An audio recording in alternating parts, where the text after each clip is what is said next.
my legacy. That's like, a sober guy going, yeah, I know I'm up to my knees in hookers and cocaine right now, but the 10 years I was really sober. To be fair, none of us really held back after that Walt Disney Company earnings call.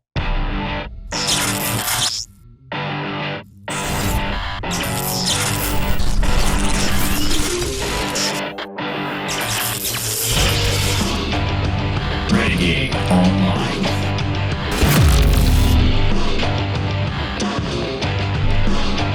Speaking of please not asking about things, please don't ask me why this guy is here, but I'm so glad he is. Please welcome to the first time ever for the Valiant Renegade show, the man himself, Gary Nerdrotic. What's up? Gary. Hey, Gary. Greetings, Hey, Gary. everyone. You know you're important when you're in the center panel. Yes. Who are you? Center square. The occasion too. So, Gary, you've been listening in, and as we see, not a financial analyst, but you are a tremendous pop culture analyst, and would love to get your take, being the non-financial layperson that you claim to be. What did you think of the earnings call? What jumped out at you? The lack of answers to that one I popped in on when he was asked directly about it was Hulu, right? He just obfuscated everything. Like he just look at the sun, it's in the sky and there's a squirrel over there, and like it these things are complete I won't cuss on your channel. These things are complete BS, by the way. They're dog and pony shows. You mentioned earlier that they're scripted, and it's all just to the lay person.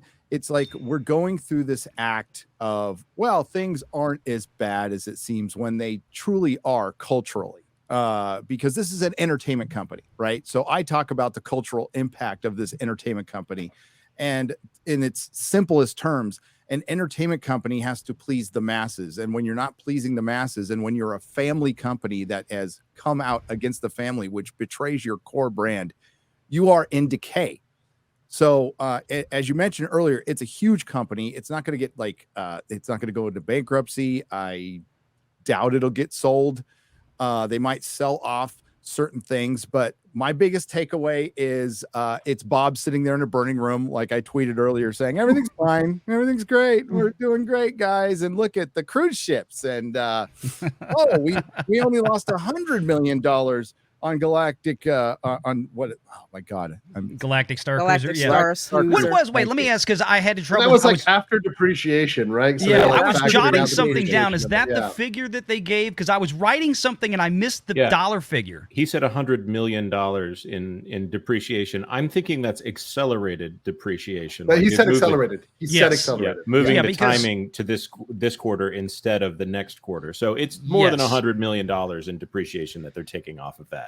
They will. Just explain to everybody out there in the audience the way that works is when you create an asset like that is going to be extended use versus, say, let me put it this way. If Disney World spends $100 million on buying supplies for the restaurants, toilet paper, food stuff, straws, napkins, all this kind of stuff, that is instantly expensed at 100% because it's consumed instantly. And immediately written off on your taxes. Exactly. When you take cash and or leverage, in other words, borrowing, and you convert that into a piece of real property, especially a lasting asset that has a long shelf life, like a hotel, right? The useful life of a hotel isn't a quarter or a year. It's 10 years, 15 years, 20 years. Mm-hmm. So in order to recapture the full expense of that hotel on an accelerated basis, you do what Disney did. You shut the sucker down. You might even be tempted to bring in bulldozers and raze it to the ground, which that wouldn't surprise me either. And then you would be able to claim fully accelerated depreciation within that tax year. Now, because Disney has a different fiscal year than a calendar year, so we file our taxes that go from January 1st to December 31st of every year if you're an individual here in the United States.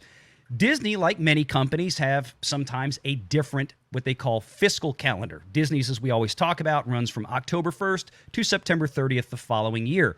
So if Disney took $100 million of accelerated depreciation in this fiscal quarter, they'll probably take another chunk of that accelerated depreciation in the current quarter, the fourth fiscal quarter that we're in right now. That earnings report will be the one that we cover in November, 3 months from now. So that's what that means. So if that happens, by the way, if somebody asks them in the next quarter, we'll get a much better idea of how much they actually spent on this thing and how much they're writing off. That $4 billion figure that got floated out there is still ridiculous. No. While we've got Gary on, though, let me go to him for his pop culture expertise on this one. And journalists out there, get ready with your pens and paper and your pencils and your quills pressure. And what have you.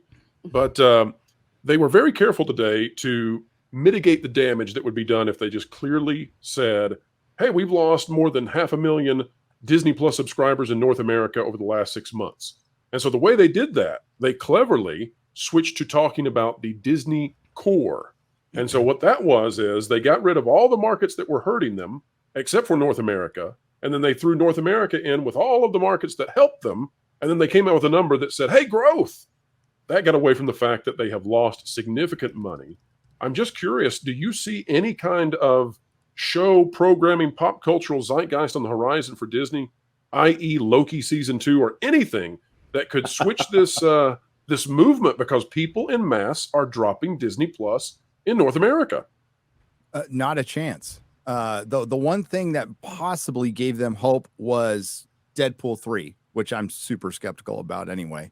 But it looks like it could be good. It's supposed to come out in May.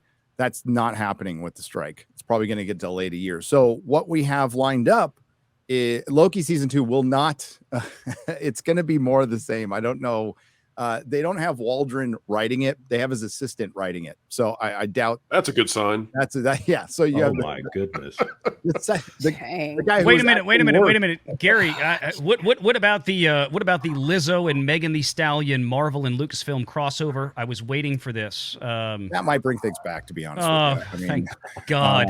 No. It'll be bananas. You're saying there's a chance. Go there. And here's the numbers we're talking about in case you missed them earlier, folks, real quick. And then Gary, I just get back into it, but I just want everybody to see here. What we're looking at is the quarter over quarter. Okay, April 1st, 2023 to July 1st, 2023, they lost 300,000, going from 46.3 to 46 million in the core domestic market, U.S. and Canada. The previous fiscal quarter, they had lost another 300,000. That was the quarter that The Mandalorian Season 3 came out, and they lost 300,000 subs in North America. That shouldn't happen. That's Disney Plus's headline show, quote unquote. That's what launched the service. That's been the biggest show on the service by far and away. And it didn't work. Where you see the growth is international, not including India, jumped from 58.6 to 59.7. Okay, so modest growth there of 1.1 million. I'd have to go back and look. Some of that may be attributable to opening up new markets. Some of that may have been newer markets that were still on a growth trajectory. But as you look, the total really did not move the needle. It didn't even grow 1 million on Disney Core. It only grew by about 800,000. Hotstar, of course, they lost almost 12 million. That's going to continue to fall because of the IPL Cricket League expiration of those rights that was picked up by a Viacom CBS conglomerate instead. Disney, again, still has the linear broadcast rights for the IPL in India, but not the streaming rights, just to make that distinction. But again, those are subscribers that basically give Disney about 79 cents RPU. I mean, it's I'm sorry, it's no offense to India. It's just a different economy of scale in terms of an American company and the streaming service. It's crap revenue that they'll probably be glad to be rid of long term. But yes, it still shows up as you lost 12 million subs. So, yeah, and just the perception of it. Like, does Disney seem like it's doing fine? So what it has ahead with Star Wars, I mean, sure, they announced 3 films. I doubt any of them will get made. I'll wait. I'm not going to hold my breath on that one. But we know what's coming out from Marvel, right? Mm-hmm. So what we have coming up is Loki season 2. They're dropping Echo all at once. The Marvels, of course, and then I do believe they finished Captain America 4, which doesn't have Captain America in it. So they're in, and then it's going to be a vast desert. And if this strike goes, which he barely mentioned, I guess you probably don't use an earnings call for that, but if this strike, well, no, Gary, all the other ones did. Warner Brothers, which we covered live, Universal, which we covered live, Paramount even mentioned it. I listened to it. I didn't get a chance. It all came up. They all at least mentioned the strike one way or another. Yeah. The reason they can't, I mean, I don't like Bob didn't go into. I caught half of what he said, but it's going to delay things significantly. It's going to be another COVID, and it's going to hurt the theaters. We'll probably lose a theater chain. I mean, that's not out of the realm of possibility. I'm not going to say all the theaters are going to die, but we're not going to bail them out this time.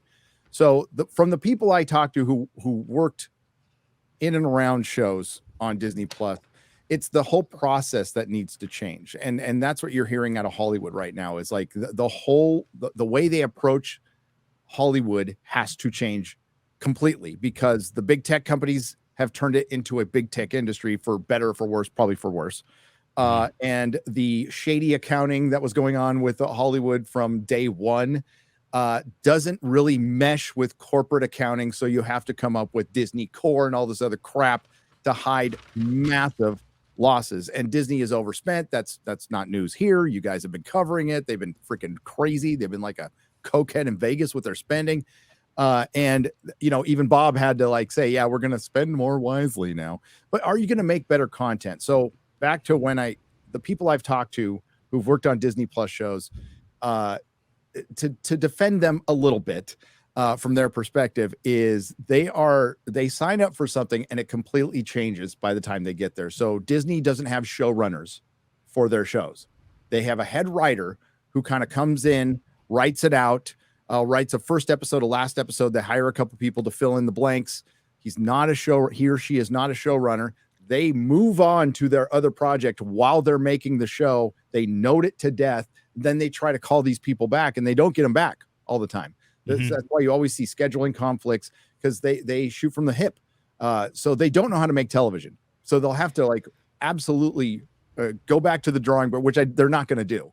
Disney's not big on changing. So there was an article in Variety or Hollywood Reporter about 2 months ago. I did a video on it where they mentioned, yeah, you know, Disney's a big ship. It takes a while to turn around. It's going to be about 2026 till things start turning around. Oh my goodness. Anybody going to wait that long?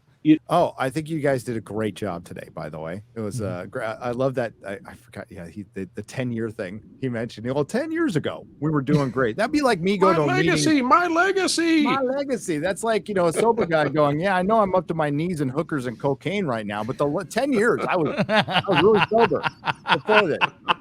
Okay. No, it doesn't work that way. I think this is. I don't think Disney can weather this storm as far as film and content. Disney Plus is not a very good streaming service. It just isn't. I jump on it. By the way, I'm one of those people sharing a password. So if they cut me off, oh well. Then no more Disney Plus. Yeah. But because I ain't giving them any damn money. But when I go on there, it's an awful platform and it doesn't have a lot to offer. I was talking about Max before. Like, God, leaps and bounds. Hulu is better. Like, Hulu is the one they should focus on. Don't know what happens there. It'll be very interesting to see what happens over the course, because this is going to be 3 years, by the way.